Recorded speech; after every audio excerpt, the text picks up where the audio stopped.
Bonjour à vous, alors aujourd'hui j'interviens très rapidement, c'est juste pour vous prévenir qu'on est lundi et que le lundi je propose des formats de vidéos qui sont un peu différents, vous verrez, elles sont extraites de mes formations, donc ne soyez pas surpris et ça ne change rien au fait que vous puissiez vous abonner et télécharger tous mes bonus qui ira dans la description. Bon visionnage.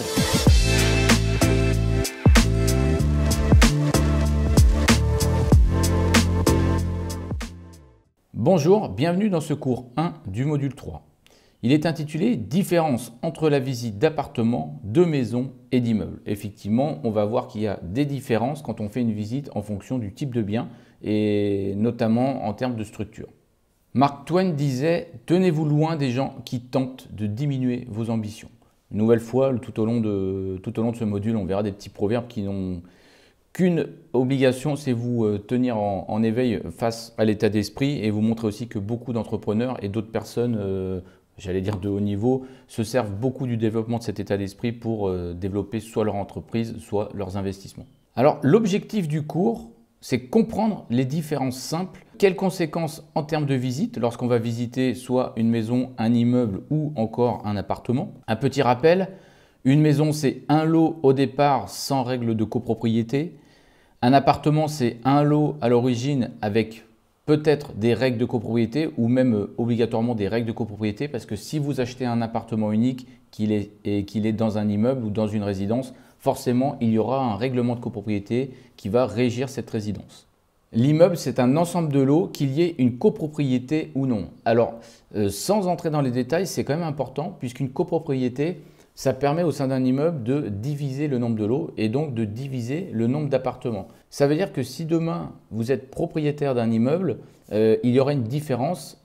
Il y aura une différence si vraiment il y a un règlement de copropriété ou si vous achetez l'immeuble globalement sans règlement de copropriété.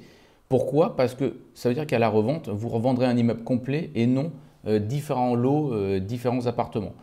En règle générale, l'achat d'immeubles, moi je n'ai acheté que des immeubles où il n'y a pas de règlement de copropriété. Je n'en ai pas forcément créé parce que je n'ai pas obligatoirement de grands appartements qui seraient revendus à l'unité. Mais à l'inverse, j'ai le cas à côté de moi où Sandrine a acheté plusieurs lots dans un immeuble et elle finit par avoir l'immeuble complet. Ce qui veut dire qu'en ayant l'immeuble complet, elle possède au final différents appartements qui pourraient être revendus à l'unité. Donc c'est intéressant puisque ce sont des grands appartements de 80 mètres carrés qui pourront intéresser des personnes en simple lot. Quelle différence la maison, l'appartement et l'immeuble, quelle différence ça fait pour les visites? Voyons quelques données pour mieux cerner le sens des visites. D'après ce schéma, une maison, c'est un bâtiment, un terrain, il n'y a pas de copropriété, on a une localisation. Le terrain, est-ce qu'il est intéressant? Est-ce qu'on a un surplus de terrain qui pourrait permettre éventuellement une construction ou une revente si on le coupait? Et c'est excentré peut-être. Donc si elle est excentrée, comment fonctionne l'assainissement? Ça, c'est une petite remarque que je mets tout de suite. Est-ce qu'on est sur un assainissement type tout à l'égout, comme la plupart du temps, ou est-ce qu'on est sur une fosse septique parce qu'on est vraiment très excentré? Ça peut arriver, les conséquences sont un peu différentes. Il faut veiller à en tenir compte puisque on peut considérer que le fait de refaire une fosse septique, on va être entre 8 et 12 000 euros. Donc ça a des coûts quand même importants, donc il faut être au courant. Alors un appartement, c'est un lot parmi d'autres. C'est une situation technique intérieure, à voir comment est l'électricité, comment est la plomberie. Une maison aussi d'ailleurs, par la même occasion. Vous avez des frais de copropriété puisqu'il sera situé à l'intérieur d'une copropriété ou d'un appartement. Et c'est aussi un emplacement dans un immeuble. Et l'immeuble, il faudra être beaucoup axé pendant la visite sur la rénovation et sur l'ensemble intérieur des appartements, la localisation globale, la vue globale de la rénovation pour un coût total des travaux. Et c'est une préoccupation beaucoup plus globale. Un immeuble, pourquoi c'est beaucoup plus global? Un peu par rapport à tous ces points, on va être beaucoup axé sur une situation géographique, on va être axé aussi sur des éléments de structure, notamment de toiture, de fondation, d'assainissement, puisque ça va nous concerner encore plus directement que de payer des frais de copropriété. Et ça va être aussi une vue globale, puisqu'il est très important, on va y revenir plus tard, mais il est très important de prévoir tous les travaux dès le départ quand on achète un immeuble, puisque le moindre travail peut vraiment peut coûter des dizaines de milliers d'euros, donc il convient de le prendre dès le départ, sinon après c'est un effort de trésorerie qui peut être très embêtant. Alors les préoccupations de départ sont donc différentes. l'achat d'appartements, on a une préoccupation d'emplacement, notamment au sein de l'immeuble. Une préoccupation d'intérieur, une préoccupation des frais de copropriété, c'est à prendre en considération puisque parfois ce sont à cause de ces frais de copropriété que la rentabilité va être fortement diminuée. Ils peuvent être très gênants, très handicapants, donc il faut bien se renseigner quand vous achetez un appartement et aussi bien se renseigner si la copropriété a pour but de faire des travaux dans les années qui vont suivre votre achat. Ça, c'est très important. Vous devez avoir un rapport de réunion, d'assemblée générale suite à votre achat, enfin pendant votre achat. Vous devez savoir exactement quels travaux sont prévus dans les années qui arrivent. Donc un achat d'immeuble, préoccupation d'emplacement et d'intérieur, préoccupation de prise en compte de tous les travaux. Ça, c'est vraiment très important. Et la copropriété n'est pas obligatoire, je le redis. Créer une copropriété, ce n'est pas si simple. Et si vous devez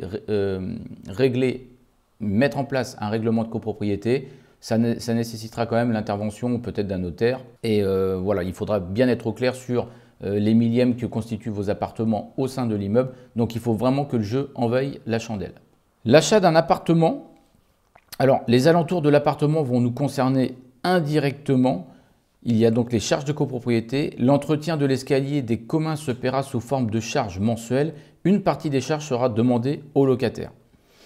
Votre attention sera beaucoup plus fixée sur l'intérieur pendant une visite et vous ne prendrez pas en considération les travaux autres que ceux de l'appartement. Je le redis, c'est une manière de voir quand vous allez venir. Vous allez vous renseigner sur les frais de copropriété pour savoir à quoi vous attendre dans les années qui vont arriver ou dans les mois qui vont suivre.